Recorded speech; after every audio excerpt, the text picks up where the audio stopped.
اور جب دل بھاری ہو جائے تو قرآن پاک پڑھ لیا کریں، کیونکہ اس کلام میں جسمانی بیماریوں کے ساتھ ساتھ درد دل کی دوا بھی موجود ہے۔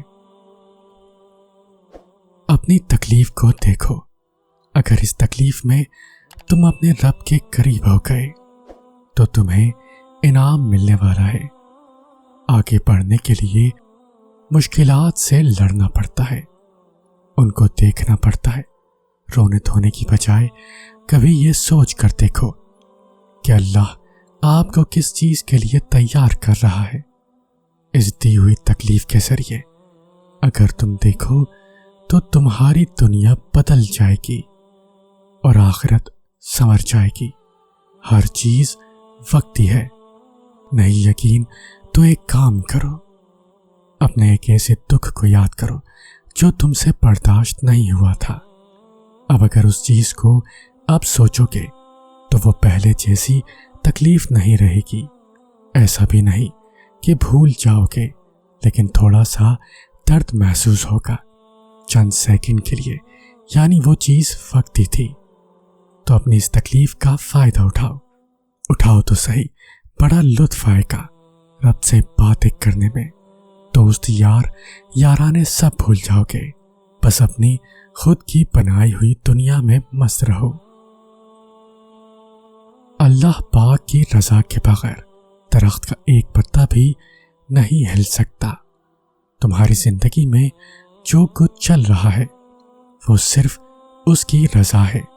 اگر تم آزمائش سے گزر رہے ہو تو وہ بھی جانتا ہے۔ اگر تم کچھ مانگ رہے ہو اور ابھی نہیں مل رہا تو بھی انتظار کرو، وہ تمہیں تمہارے صبر سے بھی آزمائے گا کہ تم اس صبر کا اجر مانگتے ہو یا نہیں۔ یاد رکھنا، اللہ پاک اپنے بندوں کو ان کی طاقت سے زیادہ کبھی نہیں آزماتا۔ اگر کوئی شے تمہیں اذیت دے رہی ہے تو اسے بتاؤ، اگر کچھ بھول نہیں پا رہے تو اسے بتاؤ۔ ایک وہی ہے جو کن کہہ کر سب بدلنے پر قادر ہے، کیونکہ تم چاہ بھی نہیں سکتے اگر وہ نہ چاہے۔ کبھی کبھی یوں لگتا ہے کہ ہم ہار گئے اور شیطان جیت گیا۔ شیطان اپنی ہر چال میں کامیاب ہو گیا اور ہم اپنی تمام تر کوششوں میں ناکام ہو گئے۔ لیکن جس انسان کے دل میں دعائیں ہو، اللہ پر یقین ہو، تو اس کی زندگی میں رحمان کے ہوتے ہوئے شیطان کا کوئی فیصلہ بھلا چل سکتا ہے کیا؟ جو دنیا میں پیچھے چھوڑ دیا وہ عام ہے، جو ساتھ لے گئے وہی خاص ہے۔ وہ اچھا ہے، برا ہے، قیمتی ہے یا پھر راکھ ہے، وہی کام کا ہے، وہی باقی رہنے والا ہے۔ ہر مشکل کے بعد آسانی نہیں ہے، بلکہ ہر مشکل کے ساتھ آسانی ہے۔ لیکن ہم اپنی مشکلات، پریشانیوں میں اس آسانی کو بھول جاتے ہیں، اس آسانی کو دیکھ ہی نہیں پاتے۔ حالانکہ یہ بات تو خود قرآن ہمیں کہتا ہے، خود اللہ تعالی ہمیں کہتے ہیں کہ ہر مشکل کے ساتھ آسانی ہے۔ اللہ تعالی سے محبت کرو، وہ آزمائشیں تو دیتا ہے مگر کبھی آزمائش میں تنہا نہیں چھوڑتا۔ وہ تمہاری آنکھوں سے نکلنے والے آنسوؤں کی ایک ایک وجہ جانتا ہے، وہ ان کو اپنے کن سے خوشیوں میں بدل دے گا۔ بس وہ چاہتا ہے کہ تم اس پر یقین رکھو۔ مسلمان کبھی مایوس نہیں ہوتا، مشکل ترین لمحات میں بھی نہیں، اس لیے کہ وہ یقین رکھتے ہیں کہ اللہ سب کا خالق ہے، کہ اس کے پاس یہ طاقت ہے کہ وہ جو چاہے اسے کن کہہ کر تخلیق کرے۔ اللہ پر یقین رکھنے والے مسلمانوں کے لیے سب کچھ مثبت ہو جاتا ہے، چاہے وہ مصیبت ہو یا مشکل۔ وہ مومنوں کا مددگار اور سرپرست ہے۔ ہر چیز جو اللہ تعالیٰ نے بنائی ہے بہترین کے لیے ہے اور جس میں بہت زیادہ حکمت ہے۔ جن کی پہنچ 7 آسمان پار تک ہو، ان کے زمینی کاموں کے ذریعے پھر کیسے اور کہاں سے بنتے ہیں؟ یہ خیال بڑے بڑے عقل والوں کی سمجھ سے باہر ہے، کیونکہ وہ ممکن اور ناممکن کی جنگ میں الجھ کر ہار جیت کا فیصلہ خود سناتے ہیں، اور صبر کے ساتھ شکوے نہیں جڑ سکتے۔ صبر کا انداز الگ ہوتا ہے۔ اللہ سے ہمیشہ اچھا گمان رکھا کریں۔ آپ انبیاء کرام کی زندگی کا مطالعہ کریں تو جانیں گے جن آزمائشوں سے انہیں گزارا گیا، ہماری تکالیف تو ان کے مقابلے میں کچھ بھی نہیں، وہ صابر تھے۔ اور عنقریب تمہارا رب تمہیں اتنا دے گا کہ تم راضی ہو جاؤ گے۔ یوں کرو کہ اپنے رب کی خاطر صبر کرنا شروع کر دو، کیونکہ جو اپنے رب کے لیے صبر کرتا ہے اللہ اس کے دل میں غم کی جگہ سکون بھر دیتا ہے۔ لوگ صرف مشورے دیتے ہیں، ساتھ تو صرف اللہ دیتا ہے۔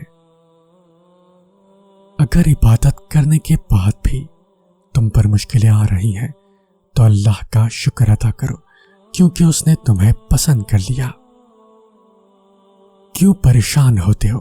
اگر تمہارے ساتھ کوئی غلط کر کے خوش ہے تو کیا تم نے نہیں پڑھا کہ تمہارا رب بھولنے والا نہیں؟ یقین رکھنے والے یقین رکھتے ہیں، اور راستے بنانے والا راستے بنا دیتا ہے۔ تو تم یہ کن اندیشوں میں پڑے ہو؟ منصوبے بھی وہ بناتا ہے اور راستے بھی وہی نکالتا ہے۔ تمہارا کام بس دعا کرنا ہے، صبر کی اس آخری سانس تک، جب تک تمہیں وہ مل نہیں جاتا جو تمہیں چاہیے۔ حاسد مزاج لوگ ان کتوں کی طرح ہوتے ہیں جو ہر اس سوار کا پیچھا کرتے ہیں جو ان سے تیز رفتار ہوتا ہے۔ صبر رکھ اے بندے، بے شک رب نے جو کیا ہے وہ تمہارے لیے بہتر ہے۔ حضرت علی علیہ السلام فرماتے ہیں، اگر میری زندگی میں دکھ نہ ہوتے تو میں اپنے اللہ کے ساتھ دعا کا رشتہ کیسے نبھاتا؟ مشکل کے ساتھ آسانی صرف صبر کرنے والوں کو ملتی ہے۔ وہ کرتا نہیں مایوس اپنے بندوں کو۔ تم اپنا دل مطمئن رکھو، وہ تمہیں اپنی چاہت سے نوازنا چاہ رہا ہے۔ ایمان کی طاقت رکھنے والے اللہ کے سوا کسی کے آگے نہیں جھکتے۔ اور پھر صبر کرتے کرتے ایک وقت وہ آتا ہے جب ہمارے دعا کے لیے ہاتھ اٹھانے سے پہلے ہی معاملات ہمارے حق میں ہونے لگ جاتے ہیں۔ جانتے ہو یقین کیا ہے؟ جب انسان پوری طرح ہار جائے اور پھر دل سے آواز آئے، کوئی بات نہیں، اللہ پاک ہے نا۔ اور جب اللہ تمہارے دل سے کسی چیز کا خیال نہیں نکالتا تو وہ اسی چیز کو تمہاری حقیقت بنا دیتا ہے۔ اگر ان کا چھوڑ جانا تمہیں اللہ کے قریب کر گیا ہے تو جان لو کہ تمہارے اس دل کو توڑنے کا یہی مقصد تھا جو انہوں نے پورا کر دیا ہے۔ تمہیں تو شکر گزار ہونا چاہیے، کیونکہ تم نے جو پا لیا ہے وہ اس سے بہت بہتر ہے جو تم نے کھو دیا ہے۔ اللہ پر یقین رکھو، وہ ہر نا امید لمحوں کو خوشگوار بنا سکتا ہے۔ بے شک وہ ہر چیز پر قادر ہے۔ جو اللہ پاک کی حفاظت میں ہو، پوری دنیا بھی مل کر اس کا کچھ نہیں بگاڑ سکتی۔ ہر رکاوٹ میں حفاظت ہے۔ کچھ دروازے یا کچھ راہیں جب اللہ بند کر دیتا ہے تو ہمیں لگتا ہے جیسے وہ ہمیں سزا دے رہا ہے، ہماری دعا نہیں سن رہا، جو ہمیں چاہیے وہ نہیں سمجھ رہا، جبکہ کچھ راستے ہماری ہی بہتری کے لیے بند کیے جاتے ہیں، کیونکہ آگے جا کر ان سے ہمیں زیادہ تکلیف ملتی ہے۔ یہ سزا نہیں ہے بلکہ یہ تو اللہ کی محبت ہے، حفاظت ہے، کیونکہ وہ ہمیں مسلسل تکلیف میں نہیں دیکھ سکتا۔ ہمارے فیصلے ہماری چاہت کے مطابق ہوتے ہیں، جبکہ اس کے فیصلے ہماری بہتری اور ضرورت کے مطابق ہوتے ہیں۔ لیکن ہم یہ بات اکثر بھول جاتے ہیں۔ وہ سنتا بھی ہے، جانتا بھی ہے، دیتا بھی ہے، ہر بات کا علم ہے اللہ کو، اور انسان تو بس ایک کچا منصوبہ ساز ہے۔ تم خود کو خود ہی تکلیف میں رکھتے ہو، ورنہ وہ تو بڑا مہربان ہے۔ سنو، تمہیں سب مل جائے گا جو تم چاہتے ہو۔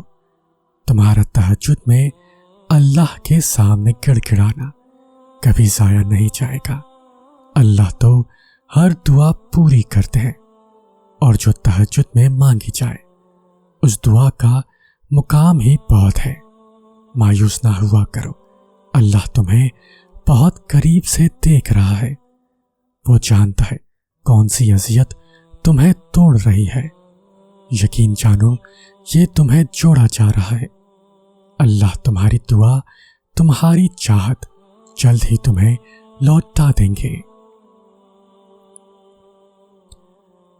جب انسان اللہ کا پیارا بن سکتا ہے تو پھر اسے زمین پر برائی کر کے برا نہیں بننا چاہیے۔ اللہ کے در پر جا کر زارو قطار آنسو بہانے کے بعد اپنے سارے مسئلے اللہ کے سپرد کرنے کے بعد اپنے سارے غم اور تکلیف اللہ کو بیان کرنے کے بعد جب ہم خود کو حوصلہ دیتے ہیں کہ اللہ سب ٹھیک کر دے گا، ایک نئی امید کے جگنوں کے ساتھ ہم جی اٹھتے ہیں۔ جب نہ ملنے کا خوف ستانے لگے تو یقین سے دعائیں مانگنا۔ جب صبر نہ آ رہا ہو تو جائے نماز پر بیٹھ کر خوب رو لینا۔ جب ہمت ہارنے لگو تب سجدوں میں اس سے ڈھیر ساری باتیں کر لینا۔ جب دل کو سکون نہ پہنچ رہا ہو تو تہجد پڑھ لینا۔ جب انتظار کرنا مشکل ہو جائے تو صبر سے اس کے معجزے کا انتظار کرنا۔ بے شک وہ ہمارے دلوں کا حال جاننے والا ہے۔ بلند مقام آزمائشوں سے ہی حاصل ہوتے ہیں۔ آپ وہ نہیں جو لوگ آپ کو سمجھتے ہیں، آپ وہ ہیں جو صرف اللہ آپ کو جانتا ہے۔ صبر کا دامن نہیں چھوڑنا۔ وقت بدلے گا، حالات بدلیں گے، دعائیں قبول ہوں گی۔ اللہ کے ہر فیصلے پر مطمئن رہیں، کیونکہ اللہ وہ نہیں دیتا جو آپ کو اچھا لگتا ہے، بلکہ اللہ وہ دیتا ہے جو آپ کے لیے اچھا ہوتا ہے۔ ربط جو شاخ سے رکھتا ہے سنور جاتا ہے، پھول جب حد سے گزرتا ہے بکھر جاتا ہے۔ ایک زمانے کی خرابی صحیح اس میں، لیکن وقت کی بس یہی خوبی ہے، گزر جاتا ہے۔ یقین رکھو اللہ نے جو تمہارے لیے لکھا ہے وہ آخر میں تمہارے ساتھ ہوگا۔ پھر لوگ جتنی بھی رکاوٹیں کھڑی کر لیں، پھر نصیب جتنی بھی کوششیں کر لیں۔ قرآن میں ایک ایسی آیت ہے جو ظالم کے دل پر تیر اور مظلوم کے دل پہ رکھا ہوا مرہم ہے۔ پوچھنے والوں نے پوچھا وہ کون سی؟ آپ نے فرمایا اور تمہارا رب بھولنے والا نہیں۔ جب اللہ کسی کو پسند کرتا ہے تو اسے خوب آزماتا ہے۔ ایسا بھی تو ہو سکتا ہے کہ ابھی اللہ تمہیں آزما رہا ہو۔